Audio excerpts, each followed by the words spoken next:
guys, welcome to the 5th episode of the podcast for Will Read for Feels. We're a book blog that likes to celebrate all kinds of books that give us the feels, basically. So we like to feature authors, and we like to talk about everything related to reading and literature. So I'm Marian. I'm Liana. And unfortunately, Anne's not with us today. Yeah, she's at a wedding. Yeah, but luckily, we have a special guest who I'll be introducing later on. First of all, let me talk about the topic for our May podcast. So since summer is fast approaching, we decided that we'd feature traveling, since summer is a perfect time to go explore the world. And maybe if you live in a country like the Philippines where it's super hot. Summer is already here. Yeah, summer is already here, and it's like 30 plus degrees. So we like to go to somewhere much cooler. So for now, we want to talk about travel and how like books actually get us traveling. Yeah, inspire us to travel, and they're actually a way of traveling within, like, while you're at home, because you kind of get transported to a different world. And so with that in mind, we invited author Carla de Guzman. So she wrote the book Cities, which is actually it's, how would you describe it? Is it like a fantasy? Because it covers multiverses, and then in each of the verses and in each of the universes, it actually is set in a different city. So you have London, New York, Manila, and Seoul. So please welcome Carla. Hi. Awkward. Hi. Sorry. That's okay. Yeah. So we actually featured Cities a few months back. We actually interviewed her, and she talked about how she really enjoyed traveling, and how she picked the cities actually because she's been to all of them, and she has certain special memories in each of these cities. So with that in mind, like, do you have other books have you read books that have inspired you to travel, just like these books? This book of yours has inspired us to sort of put these destinations in our bucket list. Yeah, definitely. I mean, I'm not much of a reader, honestly. I read for enjoyment, but when I do read, I like it when the characters are in a certain setting. So, for example, one of the first chick lit books that I read when I was younger was Meg Cabot's Every Boy's Got One. And it's so cute. It's set in Le Marche in Italy, and it's like a very different destination, and the characters basically talk through emails, through blogs and diaries, and it's so funny. And the way she described, the main character described having to poop in a circle on the floor. And so I just thought, oh my gosh, wouldn't it be fun to go to Italy and have that kind of adventure with friends?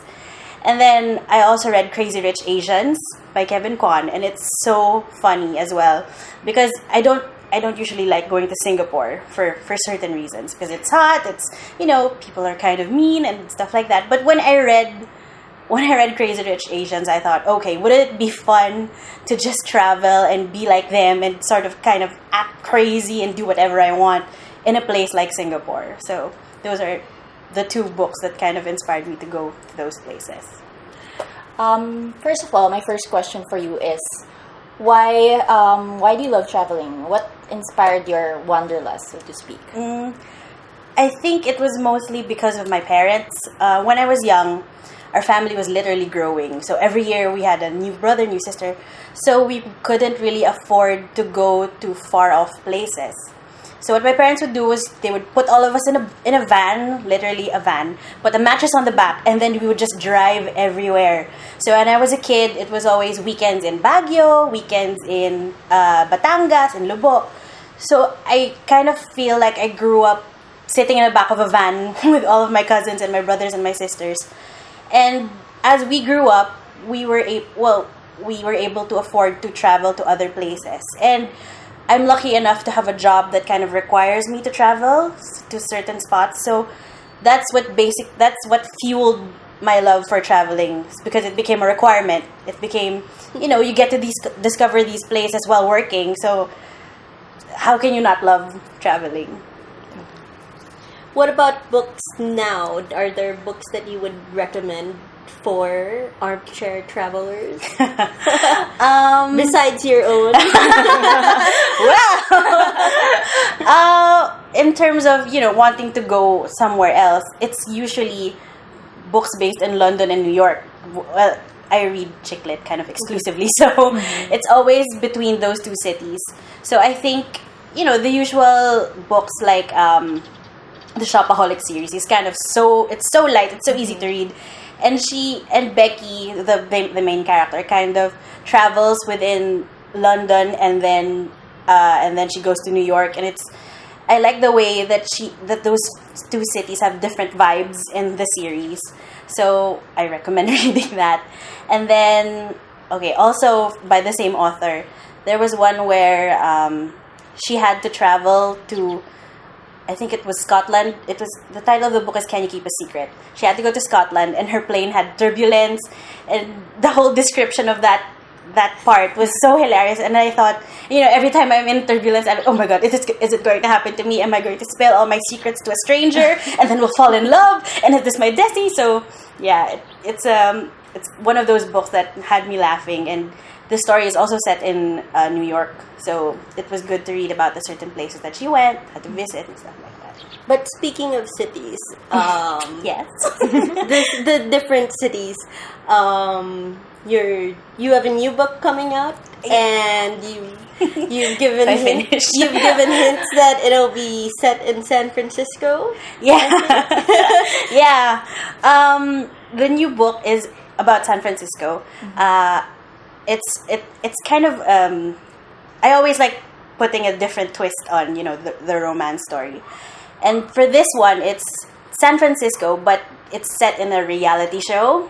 So it's like Keeping Up with the Kardashians in San Francisco, and it's about a wedding planner named Charlotte Bertram, and she has this assistant named Nellie, and Nellie just kind of goes around San Francisco planning weddings, and she falls in love with secrets. You have to read it. The title is Marry Me, Charlotte B. B. So you have to read it. It's coming out in April 30th. Yes. We're really excited. Well, it'll be out by the time we publish this episode then. Yeah. Oh yeah. April 30th. Yeah. Okay, so I was thinking we could kind of play a game. Okay. Slightly, well, not really a game. But, maybe if we could all, name a few places, maybe 3 places each on our bucket list, and the books and if there were books that inspired those places. Places we haven't been to yet. If you have any. Been to. Can we say somewhere we've been? Maybe if you went there and then before you read the book, and then after you read the book, you wanted to go back because there were things that you felt you missed. That's allowable. Okay. But if you already went there and it was after you read the book, Okay. let's say no. Okay. You can start. I'm not ready. Okay, I'll start then. I'll start then since I challenged. Okay. For me, actually, I had a whole series of places that I wanted to visit because I was a huge fan of the crossover Nancy Drew Hardy Boys super mysteries, and every mystery took place in a different city. So they would meet in New Orleans. And then they would meet in Seattle, and sometimes it would be in Greece, that kind of thing. So actually that was the series that really made me want to go to Seattle, because they talked a lot. I think if I remember the book, I don't recall the title, but if I remember the book, Nancy was taking part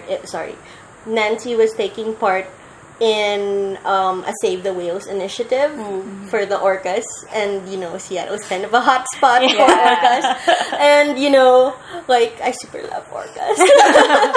And then there was also a scene that took place in the underground city in Seattle that really stayed with me after all these years, because I read it in like 7th grade. So that was one place, Seattle, thanks to Nancy Drew Hardy Boys. Interesting. I'm gonna say Scotland because I know you're probably gonna say Scotland next, so I'm gonna steal Scotland because of the same reason as you, Nora Roberts. Because no, Ireland. So sorry, that's Ireland. Yes. Ireland. She set a lot of her books in Ireland because she's, I think, part Irish. She has some Irish heritage. Yeah, So- there's the Gallagher trilogy. Yeah, the Hearts. It was the Hearts of the Island. There was the Tears one of- with the Born in Yes, the Born in Fire, Born in Ice. Yeah. That series also. So yeah, Ireland is interesting. Scotland also. Now I have to think about a book that inspired Scotland since I mentioned Scotland. But also different. I forgot the exact city. I think it was Prague. But I read it recently. Finding It by Cora Carmack. So it's a fairly recent book. So it's a new adult novel. And basically the story is the girl goes backpacking sort of to find herself, to explore after after college or something. And then there's a guy that she meets who kind of accompanies her for the rest of the trip. And then she finds out that he isn't exactly what she expected. But they went to several parts of Europe. And I've been to like the western part, but not yet the eastern part. I'm really interested because it has a very different cultural flavor. Okay, slow down because that's 2. And Carla has none. Yeah. Just in case someone is gonna steal mine. There's a book that I haven't read yet, but I just started like last night. It's called Lunch in Paris, and it's about this woman who, she got divorced, and she said, "Heck, I'm just gonna go to Paris and just eat everything that I can see." And the book features, recipes from the artisans there. So I'm going to Paris next week. So I'm like, Okay. I have to finish this book before I go. Good thing we interviewed you now. Well, it hasn't happened yet. Yes. So yeah, that's one. Paris. Okay, my next one is gonna be Egypt because of the Amelia Peabody Mysteries by Elizabeth Peters. It's basically this whole family of Egyptologists, which who are kind of hilarious and like sort of absurd, but they're all very fierce, and it takes place. The series spans Victorian times all the way in past World War One. So it's fun because you get the author really invested a lot of time in giving you a sense of the feel of Egypt as well as the historical times, when the Englishmen or when the Europeans had pretty much overrun Egypt and laid claim to its antiquities. So there's a lot about, because the author is an Egyptologist herself. She passed away sadly. But because she was an Egyptologist herself, you really got a sense of what it's like crawling through all these tunnels, digging up these mummies, that kind of thing. So she really made Egypt come alive in every single mystery. And of course, there were dead bodies and Of course. and random murderers, master spies, lots of espionage. So, I got all my feel necessities from that series, plus romance. So, of course. there. Okay, now I remember why I said Scotland. So, because there's a time, well, actually sometimes, even now, there are times when I like reading historical, because I usually focus on like genres for a certain period. So historical romances, they're usually set in England, right? But I've been to London, so that's off the list. But sometimes they also feature Scotland. Where's that place where they sort of get married? Gretna Green, I think. Yes. Yeah, where they sort of elope, and then it's like near Scotland. At the blacksmiths. Yeah. Over the anvil. Yeah. So you see, actually London and that area in particular, because there's a lot of literature, even like the classics. You have a lot of stories based in England, right? So I think that's why I'm especially fascinated, like in the UK as a whole. Other Is it my turn again? Yes, you said how many have you given? Just one. Okay, Oh. I'm so behind. There's one book I read that I really enjoyed. It's called The Lost Art of Keeping Secrets, and it's written by, I'm pretty sure she was Tim Rice's daughter, but I can't remember her first name. It's a story that's set in London in the 1950s, which is kind of an era that you don't normally see from London. And it's about this girl who has a chance meeting with another girl. So descriptive. And then she has a lot of description about this house called the Magna, her house. And it's this old house that's, falling apart. And I really love that book because of the description of how important old things were to them and how her family really couldn't let go of the house even if it was pulling them apart. And then it's set in London in the 50s, which is like, when do you ever hear about London in the 50s? So they haven't even heard of Elvis yet at the time. And, and then her love interest is a magician. So it's really interesting and it's so much fun. And it just made me wish that I was there in the 50s, just experiencing what they were, doing there. Your turn again. Oh gosh. I kind of hate you for stealing Ireland from me. No, you had a lot. You listed a lot. Like Troy. But Ireland is, Ireland is close to my heart. Okay, you can get Ireland. You can get it again. But yeah, like honestly, I have a lot. Like Troy, like as you mentioned, Troy, because I think the first time I read the Odyssey and the Iliad was in 3rd grade. It was still illustrated, and Advanced reading. It was illustrated, so that helped. Okay. Plus, I tended to read with a dictionary beside me. Of course. And then, I would haul my book over to my mom when I didn't understand anything. But, yeah, I've been fascinated with Greek mythology and forever. So I guess Greece, Troy in general. Just because, just getting a sense of the plays, for example, especially Oedipus Rex and Antigone. Sorry, we're going deep into the classics. No, it's wow. But I super loved Oedipus Rex, the Oedipus plays, and I really would love to see the setting in which those plays were meant to be, because a big part of it was the way the stage was laid out, right?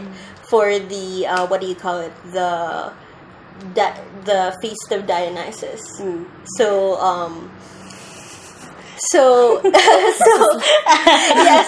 sorry, I'm geeking out on you. But yeah, Greece, although recently, surprisingly, I will say that because I recently discovered indie author Rachel Slate, and her book takes place, her first book, and she has another book coming out in first half of May. In the first half of May, her book takes place in Malaysia. And I've never wanted to go to Malaysia before I read that book. So it was like, it's there's something interesting to see in Malaysia. Because it's just never occurred to me that what I might be able to see there. So that was just an eye opener for me. So last. Okay, since you mentioned the classics, I'm kind of going to that direction as well. So I really, really, really love Much Ado About Nothing by Shakespeare. It's one of my favorite plays ever. And there's a book called Beatrice and Benedict. It's by Marina Fiorato, and it's like a prequel to the play, and she set it in Italy near the sea. I'm not sure. I can't remember the exact place. The coast. And she had a lot. It's actually very dark for a romantic novel, but she dealt a lot with the political situation of the Christians and the Romans, and the what was happening there. And then Shakespeare was there. Shakespeare was there as a writer. So she was operating on this theory that Shakespeare is actually Italian. So I was like, oh, what if I would just want to go there and see, because Beatrice goes to the beach a lot to think outside of her castle or something. So wait, so you're saying that Shakespeare wasn't William, he was Guillermo? He was Guillermo or something. He was like, in the story, he was a political propaganda guy who spread these things about the government, and then he had to go to England to escape that. So that was her theory. And she put it in a prequel with Beatrice and Benedict falling in love. So there's this whole scene where they're just at the beach and Beatrice is crying because she lost someone. So it was just so beautifully written. And it was like, I always have these feelings toward beach scenes because they remind me of my childhood. So at that, where you all piled into the van. Yeah, slept in tents, slept on the beach, woke up the next morning, like, okay. So that part really got to me, like, oh, I want to see that in Italy. And a castle? Who doesn't want to see a castle? So yeah. When you go to Paris, you'll see castles.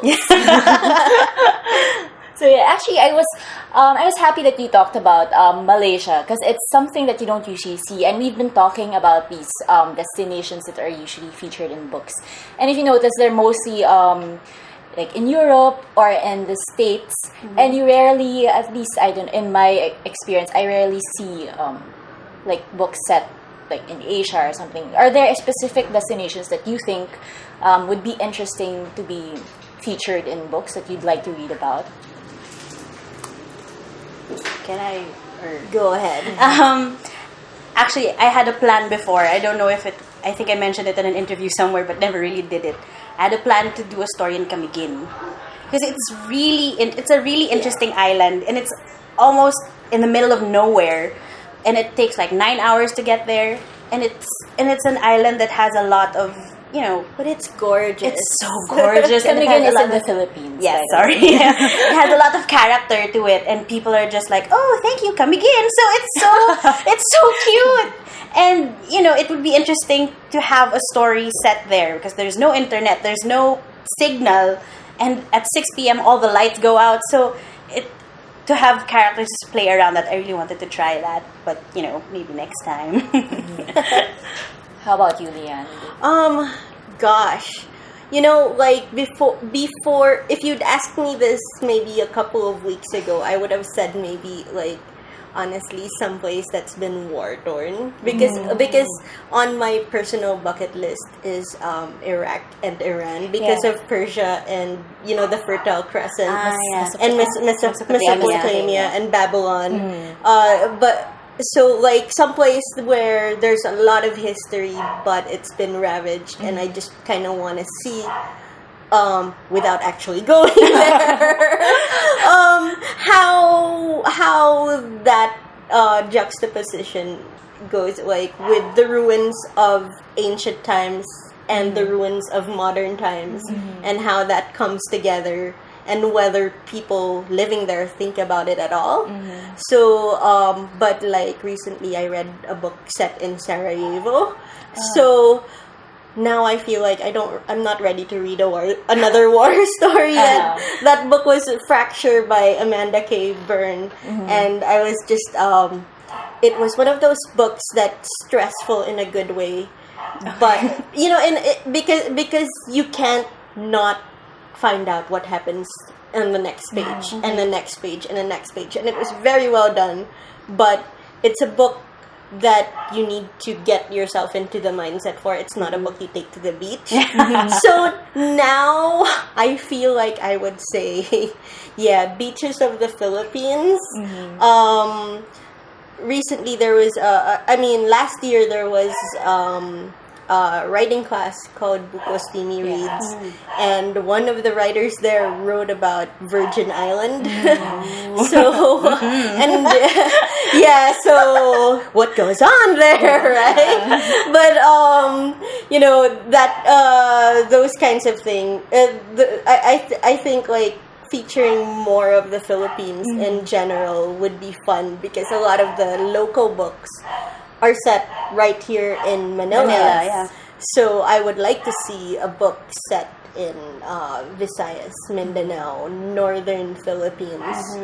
I know in Bucosimi Reads there was another one set in Batanes, so I Yeah. would like to see more of those destinations that are on my personal bucket list make their way onto the pages, just so that I feel like these things help reinforce why they're on my bucket list. Yeah.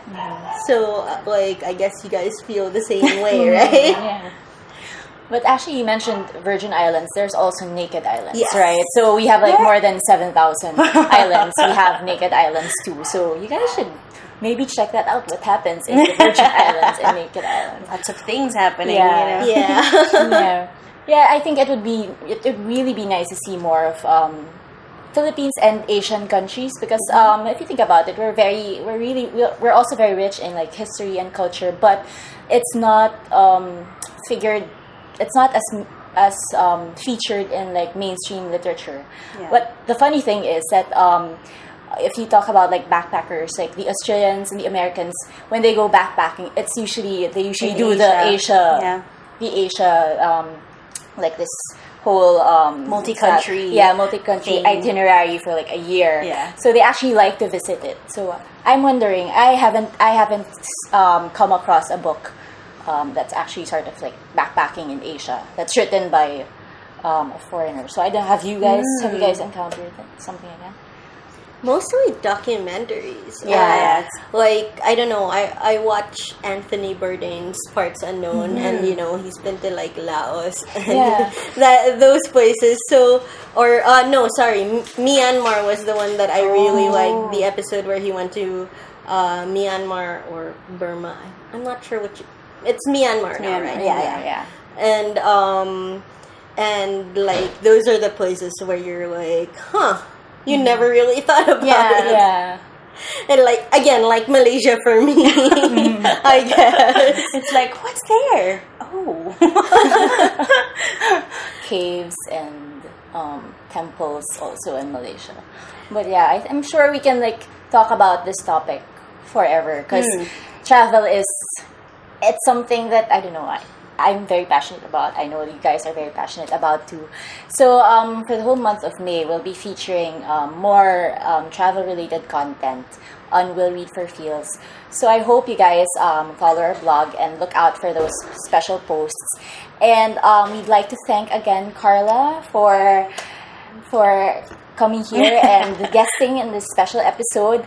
And Carla, can you invite our viewers to read your books and pick up your latest book that's coming? Hi, everyone.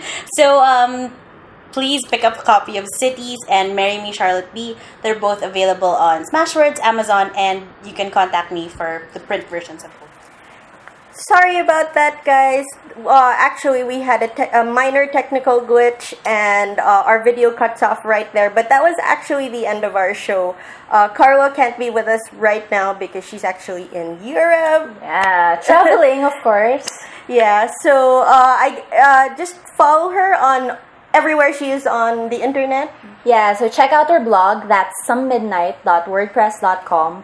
Also follow her on Facebook. So that's facebook.com/somemidnights. And don't forget to follow her on Twitter also. That's @C de Guzman.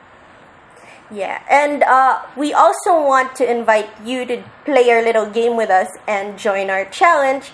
So leave a comment sharing the books that have inspired you to travel, as well as the books that have placed certain destinations on your bucket list. And of course, let us know where you plan to travel because of the books that you've read.